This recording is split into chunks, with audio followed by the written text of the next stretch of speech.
The studio lights on the view were especially harsh that Thursday morning, casting a glint off the polished glass table and intensifying the colors of the host's blazers. The audience, seated just a few feet beyond the edge of the stage, seemed unusually restless, shuffling, whispering, craning their necks. Everyone knew Willie Nelson didn't often agree to talk shows, and when he did, he was never one to dodge a tough question. At the far end of the table, Willie sat with his familiar air of unhurried ease.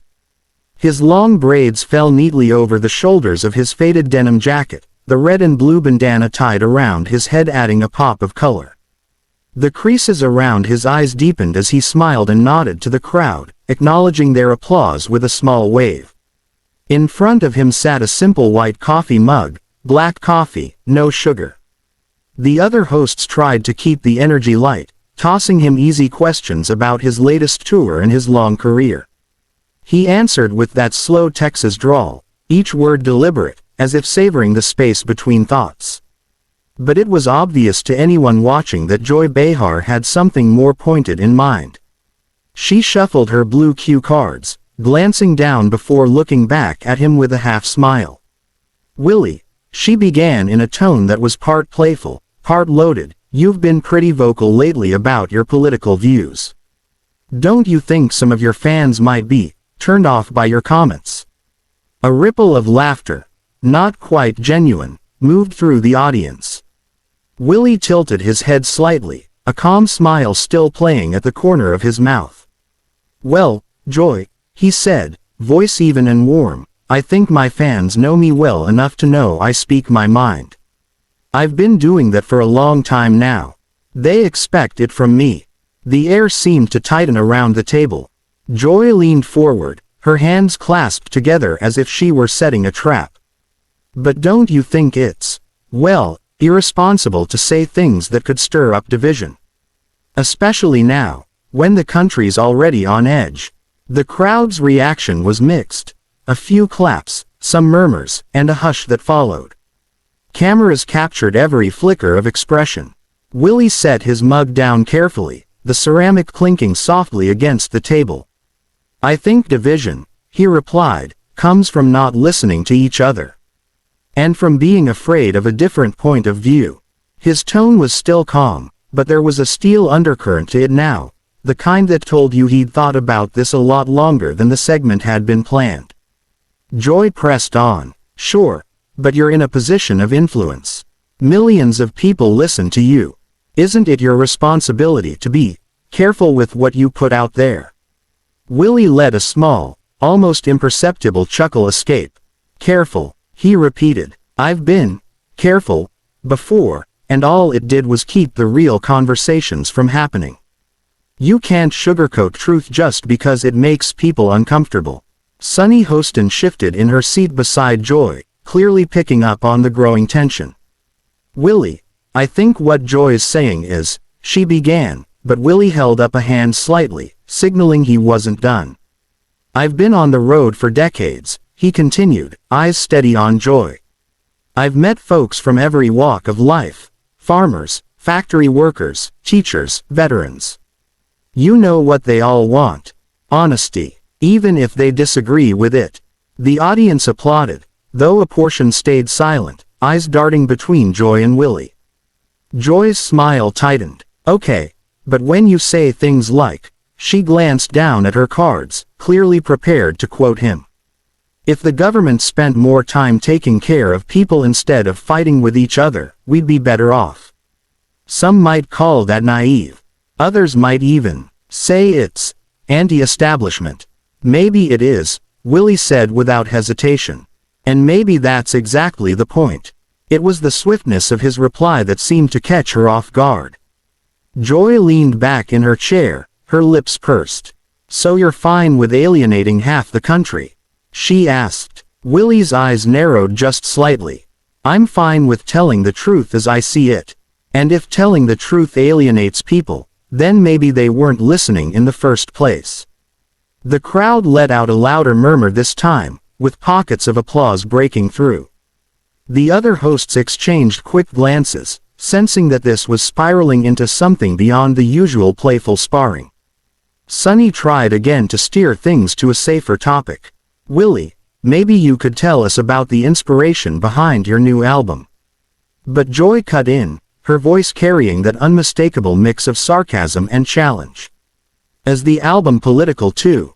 Or will your fans actually get some music without a side of controversy this time? The audience gasped audibly. For the first time, Willie's expression shifted from mild amusement to something sharper. He leaned forward slightly, resting his forearms on the table. You know, Joy, he said slowly, music has always been political. Every song I've written, love songs, sad songs, road songs, they're all about life. And life is political. You can't separate the two. Joy opened her mouth to respond, but Willie kept going. If people want me to sit here and just play the part of the smiling country singer without saying what's on my mind, then they invited the wrong guy. The studio fell into an uneasy silence, the kind where even the shuffling of papers from the crew felt too loud. From the corner of the set, a producer gestured frantically to Whoopi Goldberg, who had been sitting quietly but attentively, watching the exchange like a referee deciding whether to step in. Whoopi finally cleared her throat. Okay, she said, her voice carrying across the table. Let's remember, this is The View. Everybody's got one. We don't all have to agree, but we do have to let each other speak. Willie nodded, leaning back in his chair again, though his eyes stayed on Joy. That's all I'm saying. Let folks speak. And maybe, just maybe, listen to him. The audience applauded again, though it was still that uneasy mix of support and tension. The air in the room hadn't really loosened. If anything, it felt charged, as if the next words could tip the entire segment over the edge. Joy smiled again, but it wasn't the friendly TV smile from earlier. Well, she said, her tone deceptively light, I think we've all heard enough of Willie's truth for today. Willie's brow furrowed just slightly.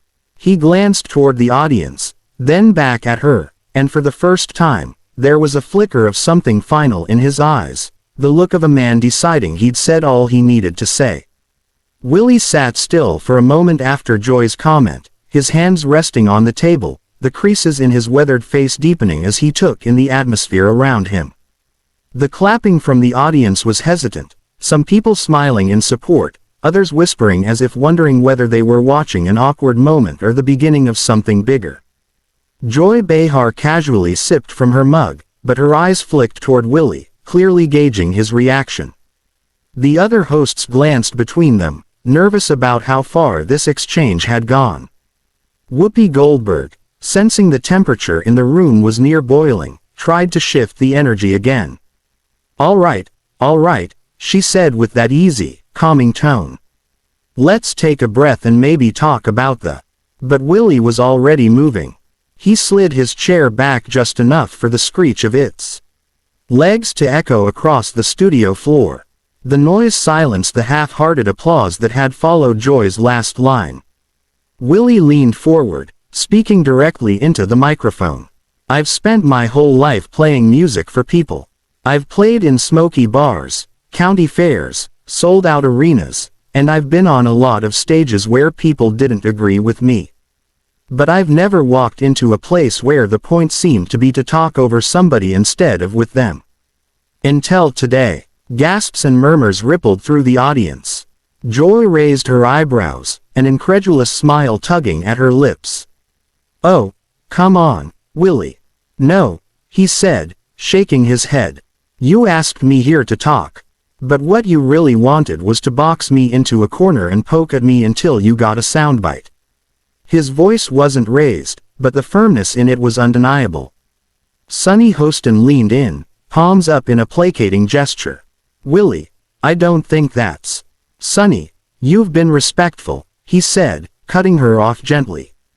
But there's a difference between a real conversation and, whatever this is. The crowd erupted, some in applause, some in uncomfortable chatter. Joy leaned back, crossing her arms. If you can't handle tough questions. Willie's eyes sharpened. I've handled tougher than you, Joy. That line landed like a guitar string snapping in a quiet room. The audience reacted in a mix of shock and laughter, and Joy's smirk faltered for the first time. Willie pushed his chair all the way back now and stood up, adjusting his bandana as if he were about to walk onto a stage somewhere that felt far more familiar. The cameras followed his every movement, capturing the way his denim jacket swayed slightly as he turned. "Thanks for the invitation," he said, looking directly at Whoopi. "I appreciate you." Then, turning back toward Joy, he added, "But I don't stick around where the only music anyone wants to hear is their own voice." The audience gasped again, followed by scattered clapping and even a few cheers from the back rows. He walked toward the edge of the set, the steady rhythm of his boots against the floor echoing through the microphones. A stagehand scrambled out of the way as Willie passed, and for a moment the only sound was the rustle of the audience shifting in their seats to watch him leave. Whoopi exhaled sharply, muttering something under her breath before addressing the camera. "All right, folks, we're gonna take a quick break." But Joy interjected, speaking over her. "Well, that's one way to avoid accountability."